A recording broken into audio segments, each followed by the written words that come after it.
দেশটাকে কোন দিকে নিয়ে যাবেন এবং কি কারণে দিচ্ছেন, এই বক্তব্য যদি না থামে তাহলে আমাদের এই দল নয়, শুধু বাংলাদেশের ভবিষ্যৎ অন্ধকারের দিকে যাবে। আমি ওনার এই বক্তব্যের কত পয়েন্ট নিয়ে কথা বলবো। উনি বলছে যেটা শুরু হয়েছে এই দেশে, আমরা অন্ধকারের দিকে যাচ্ছি। হ্যাঁ, অন্ধকার বলতে কি বোঝেন?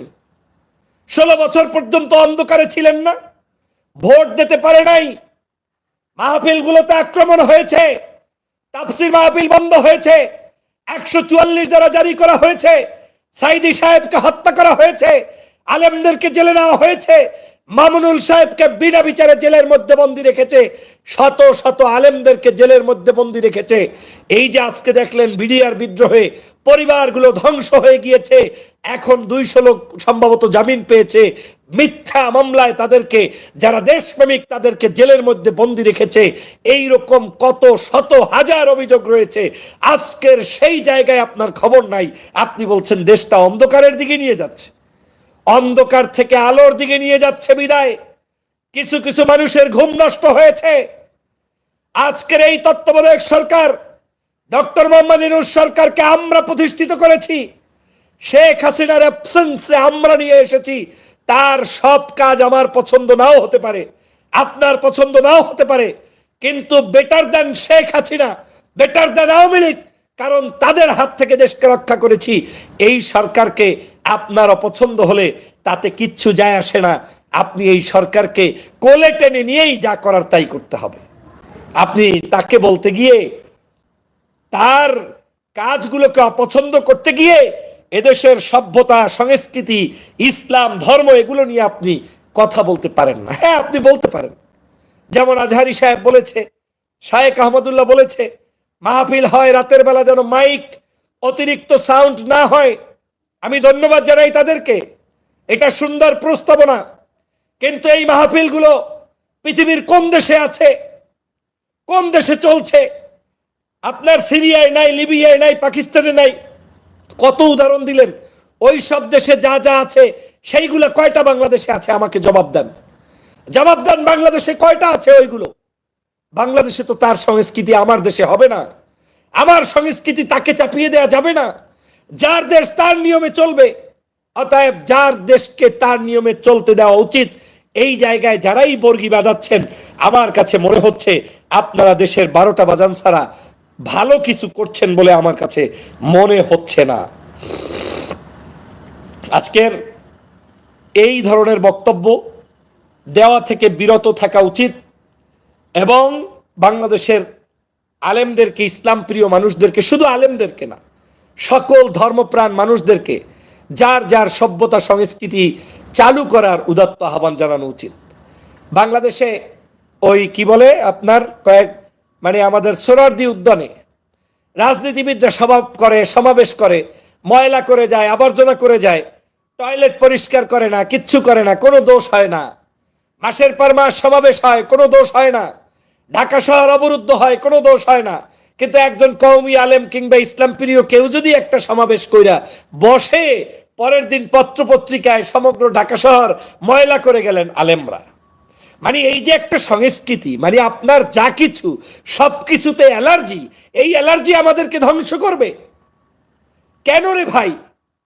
আমি আমার জায়গায় আমার সঠিক কথাগুলো বর্ণনা করব, আমি আমার মতো জীবনযাপন করব, আমার ভালো জিনিসগুলো আমি আমার জায়গায় চর্চা করব, খারাপ আমার যেটা আছে সেটা আমি পরিহার করব। কিন্তু আমার মধ্যে, আমাদের মধ্যে সব সমস্যা থাকা সত্ত্বেও আলেমদেরকে, বিশেষ করে বিশেষ বিশেষ মানুষদেরকে টার্গেট করে করে এই ধরনের বক্তব্য দেয়া, এটা কখনোই আমাদের দেশের জন্য ভালো করবে না। অতএব আমাদেরকে সতর্ক থাকতে হবে সবাই, সেই ব্যাপারে খেয়াল রাখবেন। তার জবাব দেওয়ার জন্য উপস্থিত হয়েছি এবং তার প্রতিকার চাওয়ার জন্য বাংলাদেশ জাতীয়তাবাদী দলের শীর্ষস্থানীয় নেতৃবৃন্দের দৃষ্টি আকর্ষণ করছি।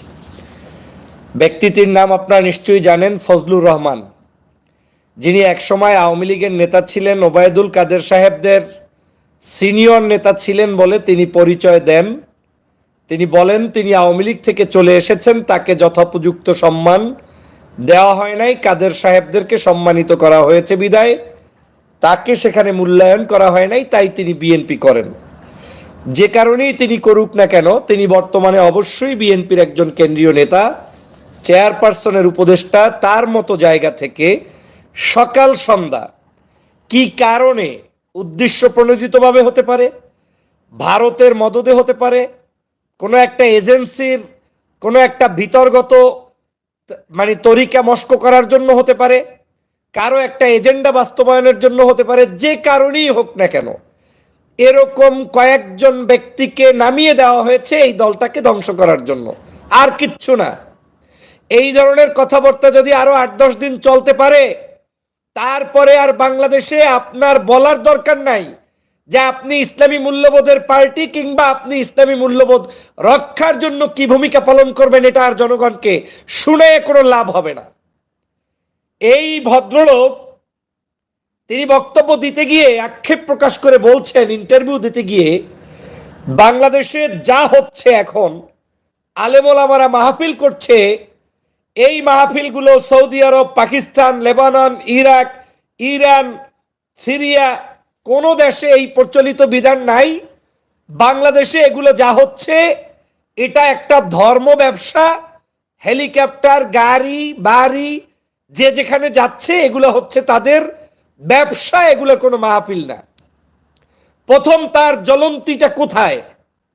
বাংলাদেশ যে সংস্কৃতি লালন করে, বাংলাদেশ যে সংস্কৃতি পালন করে, পৃথিবীর কোন কোন দেশের সাথে আমি আমার সংস্কৃতি নিয়ে চলি, আপনাকে প্রথম সেটা বুঝতে হবে। আপনি যদি বলেন আমি আমেরিকা হয়ে গিয়েছি, তাহলে আপনি বাংলাদেশে কি আমেরিকার আদলে বাংলাদেশ চালাচ্ছেন? চালাচ্ছেন না। আপনি যদি বলেন আমি সৌদি আরব হয়ে গিয়েছি, আপনি কি সৌদি আরবের মতো বাংলাদেশ চালান? চোরের হাত কেটে তারপরে আপনি শাস্তি দেন? কিংবা আপনি যদি বলেন আমি ইরান হয়ে গিয়েছি, তাহলে ইরানের মতো কি আপনি নিকাব পরা বাধ্যতামূলক করে প্রত্যেকটি নাগরিক বাংলাদেশে হাঁটে? হাঁটে না। তাহলে আপনি অন্য আরেকটি দেশের সাথে সংস্কৃতি মিলাতে গিয়ে বাংলাদেশের প্রচলিত সংস্কৃতি কিংবা ধর্মীয় অ্যাক্টিভিটিসের বিরুদ্ধে আপনি বক্তব্য দেওয়ার দুঃসাহস কোত্থেকে পেয়েছেন? এর অর্থই হচ্ছে আপনি এই দেশের প্রচলিত নিয়মতান্ত্রিকতার মধ্য থেকে যে সুন্দর ব্যবস্থাপনা চলছে সেটার মধ্যে আপনি একটি ষড়যন্ত্র বাঁধানোর জন্য আপনি এসেছেন। আপনি কোন ভাষায় কথা বলছেন? যে বাংলাদেশের সারা রাত রাজনৈতিক বক্তৃতা হয়, বাংলাদেশের মাহফিলগুলোতে রাজনৈতিক বক্তৃতা হয়। মদের বিরুদ্ধে কথা বললে কষ্ট লাগে কেন? চাঁদাবাজির বিরুদ্ধে কথা বললে কষ্ট লাগে কেন? অন্যায় অত্যাচারের বিরুদ্ধে কথা বললে কষ্ট লাগে কেন? যার কষ্ট লাগবে তার খারাপ অবস্থা, সে চোর, সে ডাকাত, আপনি আমি কেন কষ্ট পাবো? আমার চোখের সামনে যদি একজন ব্যক্তি বলে দাড়ি কাটা অন্যায়, দাড়ি রাখা সুন্নত, ইসলাম পালন করা সঠিক, নামাজ পড়া সঠিক, ধর্ম পালন করা সঠিক, আপনার চুরি করা যাবে না, খারাপ কাজ করা যাবে না, টাকনুগিরার নিচে পায়জামা পরা যাবে না, বললে দোষটা কোথায়? আপনি রাখতে পারেন কিংবা না পারেন সেটা আপনার অপরাধ, কিন্তু যেই আলেম এই ওয়াজ করবে সেই আলেমের ওয়াজ সহ্য করতে না পারাটা আপনার সমস্যা। আপনি ব্যক্তিগতভাবে আপনার নিজের সমস্যাটাকে আপনার মতো করে ধর্মপ্রচার কেন আপনি করাবেন? আজকে তিনি বলছেন মাওলানা মৌলবীরা হেলিকপ্টারে যাইতেছে, লাখ লাখ টাকা নিতেছে, ব্যবসা বাণিজ্যের ব্যাপার। আপনাকে কেন নেয় না? আপনি হেলিকপ্টারে যান, আপনি গাড়িতে যান। বাংলাদেশের হাজার হাজার কোটি টাকা লোপাট করে এই দেশটাকে ধ্বংস করে দিয়েছে আওয়ামী লীগ। রাজনীতিবিদরা বিভিন্ন জায়গায় বিভিন্ন কারণে অকারণে স্বাধীনতার পর থেকে আজ পর্যন্ত যে পরিমাণ অর্থ সম্পদের তছরূপ করেছে, যে পরিমাণ অর্থ সম্পদ চুরি করেছে, বিদেশে বাড়ি বানিয়েছে, বিদেশে আপনার বেগমপাড়া বানিয়েছে, বাংলাদেশের কোন আলেম আজকের এইরকম একটি কর্মকাণ্ড করেছে? প্রমাণ দেখান, প্রমাণ দেখান। একজন আলেম অবৈধ পথে বাড়ি গাড়ি করে বেগমপাড়া করে সিঙ্গাপুর, অস্ট্রেলিয়া, কানাডা, একজন আলেমের উদাহরণ দেখাতে পারলে জীবনে আমি রাজনীতি করব না। যদি দেখাতে পারেন ওই আলেম প্রকৃত আলেমের পরিচয় না, হতে পারে সেটা ওলামা লীগ, কিন্তু বাংলাদেশের প্রকৃত আলেম বলতে যাদেরকে বুঝায় আপনার বাংলাদেশের হক্কানি পীর মাশায়েখ, তারপরে বাংলাদেশের এই আজহারি সাহেব, শায়েখ আহমদুল্লাহ এরা তো অনেক স্মার্ট, অনেক অর্থনৈতিকভাবেও স্বাবলম্বী। এই মানুষগুলাও সেই পর্যন্ত আপনার বাড়ি গাড়ি করছে কিনা? নাই। আর আপনি বলছেন তাদের হেলিকপ্টার দেখে, গাড়ি দেখে আপনার জ্বলন্তির কারণটা কি? আপনার জ্বলবে কেন? হেলিকপ্টার বাড়ি গাড়ি আপনার কাছে আসে না কেন? না আসার জন্য আপনি অপরাধী, কিন্তু একজন আলেমকে আপনি অপরাধী মনে করতে পারেন না। আপনি বলছেন এগুলা ব্যবসা বাণিজ্যের ব্যাপার। কিসের ব্যবসা? একজন আলেমকেও বাংলাদেশে 365 দিনের মধ্যে 65 দিনই, এই পুরো বছরটা তারা চাইলে মাহফিল করতে পারে। 8টা বিভাগে শুধু আজহারি মাহফিল করতেছে, বাকি বিভাগগুলো থেকে কত শত রিকোয়েস্ট, প্রত্যেকটি উপজেলা, জেলায়, ইউনিয়নে পর্যন্ত মানুষ নিতে চায়, পায় না। এটা আলেমদের কোরআনের কারণে তাদেরকে মানুষ ভালোবাসে। আপনি সেটার বুঝবেন কি? আর আপনি বলছেন ওনাদের হেলিকপ্টার, হেলিকপ্টারে আপনাদের জলে কেন? হেলিকপ্টারে এদেশের মন্ত্রী চলে, এমপি চলে, চোর চলে, গুন্ডা চলে, ডাকাত চলে, দেশ বিদেশ থেকে বিভিন্ন মানুষ আসে, তারা চলে। আলেম চললে আপনার গায়ের মধ্যে জ্বলে, আবার বলছেন গাড়িতে চলতেছে। আরে বাপরে বাপ, আপনি তো দেখতেছি ওই আলেমকে চাইতেছেন নৌকায় চড়বে। আপনি তো দেখতেছি ওই আলেমকে দুলফামারে ঘুমাইবে। আপনি তো দেখতেছি ওই আলেমকে ধর্ম নিয়ে কথা বলতে দিবেন না। এটা পেয়েছেন কোথায়? আপনাদের কারণেই আজকের এই শহীদ রাষ্ট্রপতি জিয়াউর রহমানের দলটাকে আজকের কলঙ্কিত করার জন্য একদল উঠে পড়ে লেগেছে। এবং আমার মনে হচ্ছে এটা কোনো একটি বড় মহা পরিকল্পনার অংশ হিসেবে হচ্ছে। না হয় এই ধরনের বক্তব্য এই দলের কোনো নেতাকর্মী দিতে পারে না। এটা আওয়ামী লীগের বক্তব্য, এটা ফ্যাসিবাদের বক্তব্য, এটা ষড়যন্ত্রবাদীদের বক্তব্য, এটা কখনোই বিএনপি নেতাদের বক্তব্য নয়। আপনি, এইটাই সমস্যা, মানুষের পালস বোঝা নেতাগুলো নেতৃত্ব স্থানীয়তে যাইবে কিনা আমি জানি না, কিন্তু যারা মানুষের পালসের বিরুদ্ধে সরাসরি কথা বলে তারা বড় বড় পদ পদবি নিয়ে বসে আছেন। আর আজকের আপনাদের কারণে এই দলের তারেক রহমানকে দিন রাত 24 ঘন্টা বক্তব্য দিতে হয়, দেশবাসীর কাছে যাইতে বলে। গতকালকের বক্তব্য নিশ্চয়ই আপনি শুনেছেন। তার বক্তব্যে মনে হচ্ছে তিনি যেন আজকের আপনাদের কাছে জিম্মি হয়ে গিয়েছে। বারবার বলছে জনতার কাতারে যান, জনগণের কাছে যান। আপনি জনগণের কাছে যাবেন কি? উল্টো জনগণ যা পছন্দ করে তার বিরুদ্ধে বক্তব্য দিয়ে বসে আছেন। এই হচ্ছে আজকের অবস্থা। প্রিয় সহযোদ্ধা ভাইরা, তিনি বলছেন বাংলাদেশের সংস্কৃতি, শিক্ষা, নাটক, যাত্রা, গাউল, বাজার, এই সব কিছু নাকি ধ্বংস করে দিয়েছে। আমি এই ব্যক্তিকে প্রশ্ন রেখে বলতে চাই, বাংলাদেশের এই 53 বছরে কোন সংস্কৃতি ধ্বংস হয়েছে বলেন? এদেশের কোন সিনেমা হলের গায়ে এদেশের কোন আলেম লাঠি দিয়ে আক্রমণ করেছে? এদেশের কোন মাজারে এদেশের কোন সভ্যতা সংস্কৃতি যা চলমান আছে, এদেশের কোন ব্যক্তি পর্দায় থাকবে থাকবে না, কারো জায়গায় গিয়ে কোন ব্যক্তি কি কোন জায়গায় কোন ধরনের আক্রমণ করেছে? প্রমাণ দেখান, দেখাতে পারবেন না। বরং যারা রাজনীতির নামে বিভিন্ন ধরনের ষড়যন্ত্র করছেন, আপনারাই আজকের এই জায়গায় এই ধরনের আলেম ওলামা তাদের বিরুদ্ধে বিষোদ্গার গাচ্ছেন। আপনারা মারামারি করলে মানুষ আহত হয়, নিহত হয়, আলেমদেরকে নিয়ে আপনি এই ধরনের কথা বলতে পারেন না। আপনি বলছেন সংস্কৃতি নষ্ট করতে আসছে। কে সংস্কৃতি নষ্ট করতে আসছে বলেন একজনের উদাহরণ দিয়ে। প্রতিদিন আলেমরা ওয়াজ করে যে কারো উপরে ধর্ম চাপিয়ে দিবেন না। প্রতিদিন আলেমরা ওয়াজ করে কারো উপরে আপনি সভ্যতা সংস্কৃতি চাপিয়ে দিবেন না। যার যেভাবে ইচ্ছা সে সেইভাবে ধর্ম পালন করবে, কর্ম পালন করবে, সেটা তার স্বাধীন ব্যাপার। বাংলাদেশে কোনো হিন্দুকে পর্যন্ত চাপ সৃষ্টি করে কোনো আলেম মুসলমান বানায় নাই, একটা নজির আপনি দেখাতে পারবেন না। আপনি বলছেন সভ্যতা সংস্কৃতি ধ্বংস হয়।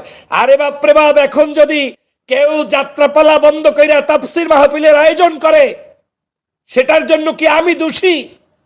যেই যুবকদেরকে আপনার 16 বছর পর্যন্ত আওয়ামী লীগ বিকৃত ইতিহাস গিলিয়েছে, টাকা পয়সা ইনভেস্ট করে শেখ মুজিবের জন্ম শতবার্ষিকীর নামে হাজারো কনসার্ট করেছে, বহু ধরনের অপসংস্কৃতি তারা বিভিন্ন জায়গা থেকে বাংলাদেশে এনেছে, তারপরেও এই দেশের যুবকরা লালমনিরহাট, যশোর, আপনার কি বলে খুলনা, ওই যে কক্সবাজার, পেকুয়া, আজহারির মাহফিলগুলো শুধু আজহারি নয়, বাংলাদেশের প্রত্যেকটি মুফাসসিরে কোরআনের মাহফিলগুলোতে লক্ষ লক্ষ উপচে পড়া মানুষের ভিড়। এটা কি তাদেরকে কেউ দাওয়াত দিয়ে এনেছে? তাদেরকে কেউ শাহবাগীর মতো বিরিয়ানি খিচুড়ি দিয়ে এনেছে? তা আপনারা তো জ্বলে কেন? কি কারণে জ্বলছে আপনার?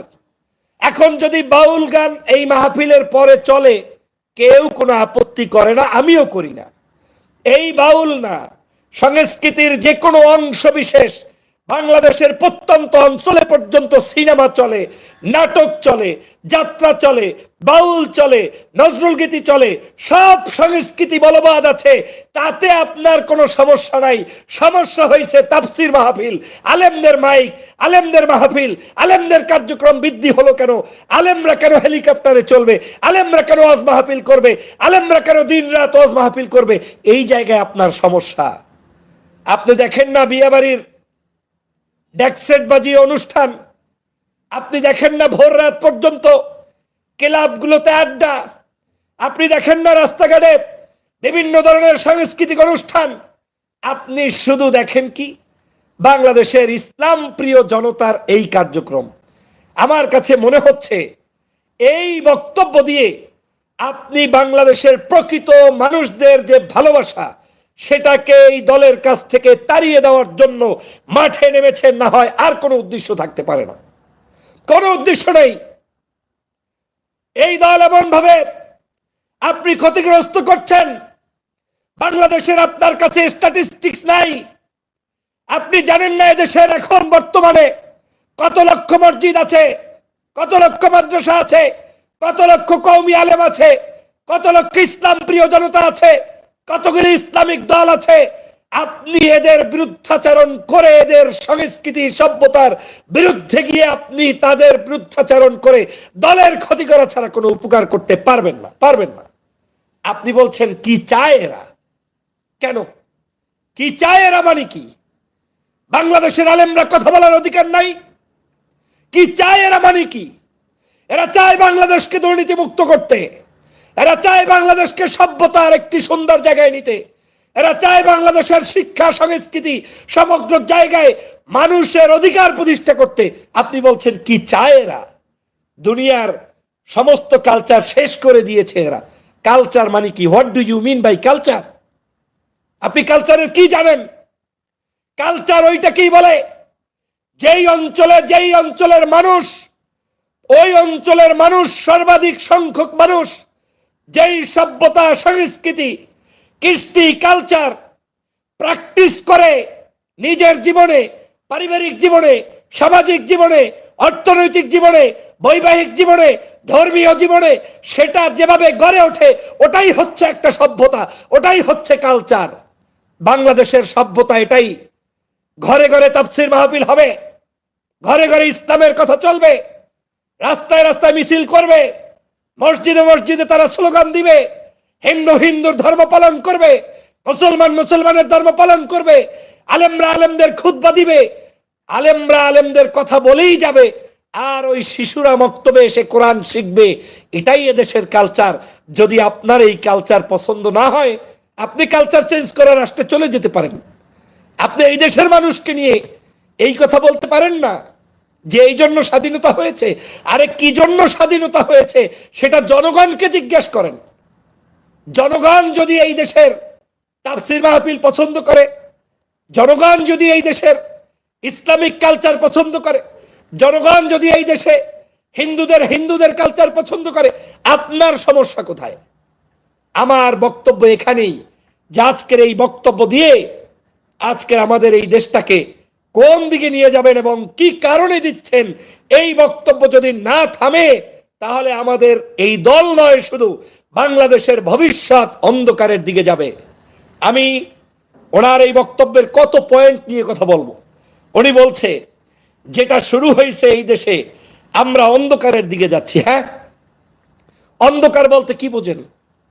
16 বছর পর্যন্ত অন্ধকারে ছিলেন না, ভোট দিতে পারে নাই, মাহফিলগুলোতে আক্রমণ হয়েছে, তাফসীর মাহফিল বন্ধ হয়েছে, 144 ধারা জারি করা হয়েছে, সাইদি সাহেবকে হত্যা করা হয়েছে, আলেমদেরকে জেলে নেওয়া হয়েছে, মামুনুল সাহেবকে বিনা বিচারে জেলের মধ্যে বন্দী রেখেছে, শত শত আলেমদেরকে জেলের মধ্যে বন্দী রেখেছে।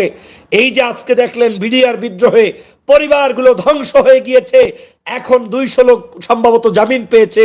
মিথ্যা মামলায় তাদেরকে, যারা দেশপ্রেমিক তাদেরকে জেলের মধ্যে বন্দী রেখেছে।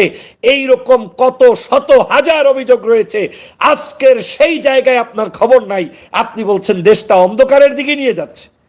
অন্ধকার থেকে আলোর দিকে নিয়ে যাচ্ছে বিদায় কিছু কিছু মানুষের ঘুম নষ্ট হয়েছে। আজকের এই তত্ত্বাবধায়ক সরকার, ডক্টর মোহাম্মদ ইউনূস সরকারকে আমরা প্রতিষ্ঠিত করেছি। শেখ হাসিনার অ্যাবসেন্সে আমরা নিয়ে এসেছি। তার সব কাজ আমার পছন্দ নাও হতে পারে, আপনার পছন্দ নাও হতে পারে, কিন্তু better than Sheikh Hasina, better than Awami League, কারণ তাদের হাত থেকে দেশকে রক্ষা করেছি। এই সরকারকে আপনার অপছন্দ হলে তাতে কিচ্ছু যায় আসে না। আপনি এই সরকারকে কোলে টেনে নিয়েই যা করার তাই করতে হবে। আপনি তাকে বলতে গিয়ে, তার কাজগুলোকে অপছন্দ করতে গিয়ে এদেশের সভ্যতা, সংস্কৃতি, ইসলাম, ধর্ম এগুলো নিয়ে আপনি কথা বলতে পারেন না। হ্যাঁ, আপনি বলতে পারেন, যেমন আজহারি সাহেব বলেছে, শায়েখ আহমদুল্লাহ বলেছে, মাহফিল হয় রাতের বেলা যেন মাইক অতিরিক্ত সাউন্ড না হয়। আমি ধন্যবাদ জানাই তাদেরকে, এটা সুন্দর প্রস্তাবনা। কিন্তু এই মাহফিলগুলো পৃথিবীর কোন দেশে আছে, কোন দেশে চলছে? আপনার সিরিয়ায় নাই, লিবিয়ায় নাই, পাকিস্তানে নাই। কত উদাহরণ দিলেন। ওই সব দেশে যা যা আছে সেইগুলো কয়টা বাংলাদেশে আছে? আমাকে জবাব দেন, জবাব দেন। বাংলাদেশে কয়টা আছে ওইগুলো? বাংলাদেশে তো তার সংস্কৃতি আমার দেশে হবে না, আমার সংস্কৃতি তাকে চাপিয়ে দেওয়া যাবে না। যার দেশ তার নিয়মে চলবে, অতএব যার দেশকে তার নিয়মে চলতে দেওয়া উচিত। এই জায়গায় যারাই বর্গি বাজাচ্ছেন, আমার কাছে মনে হচ্ছে আপনারা দেশের 12টা বাজান ছাড়া ভালো কিছু করছেন বলে আমার কাছে মনে হচ্ছে না। আজকের এই ধরনের বক্তব্য দেওয়া থেকে বিরত থাকা উচিত এবং বাংলাদেশের আলেমদেরকে, ইসলাম প্রিয় মানুষদেরকে, শুধু আলেমদেরকে না, সকল ধর্মপ্রাণ মানুষদেরকে যার যার সভ্যতা সংস্কৃতি চালু করার উদাত্ত আহ্বান জানানো উচিত। বাংলাদেশে ওই কি বলে আপনার আমাদের সোহরাওয়ার্দী উদ্যানে রাজনীতিবিদরা সমাবেশ করে, ময়লা করে যায়, আবর্জনা করে যায়, টয়লেট পরিষ্কার করে না, কিচ্ছু করে না, কোনো দোষ হয় না। মাসের পর মাস সমাবেশ হয়, কোনো দোষ হয় না। ঢাকা শহর অবরুদ্ধ হয়, কোনো দোষ হয় না। কিন্তু একজন কওমি আলেম কিংবা ইসলাম প্রিয় কেউ যদি একটা সমাবেশ কইরা বসে, পরের দিন পত্রপত্রিকায় সমগ্র ঢাকা শহর ময়লা করে গেলেন আলেমরা। এই যে একটা সংস্কৃতি, আপনার যা কিছু সব কিছুতে অ্যালার্জি, এই অ্যালার্জি আমাদেরকে ধ্বংস করবে কেন রে ভাই? আমি আমার জায়গায় আমার সঠিক কথাগুলো বর্ণনা করব, আমি আমার মতো জীবনযাপন করব, আমার ভালো জিনিসগুলো আমি আমার জায়গায় চর্চা করব, খারাপ আমার যেটা আছে সেটা আমি পরিহার করব। কিন্তু আমার মধ্যে, আমাদের মধ্যে সব সমস্যা থাকা সত্ত্বেও আলেমদেরকে, বিশেষ করে বিশেষ বিশেষ মানুষদেরকে টার্গেট করে করে এই ধরনের বক্তব্য দেয়া, এটা কখনোই আমাদের দেশের জন্য ভালো করবে না। অতএব আমাদেরকে সতর্ক থাকতে হবে। সবাই সেই ব্যাপারে খেয়াল রাখবেন।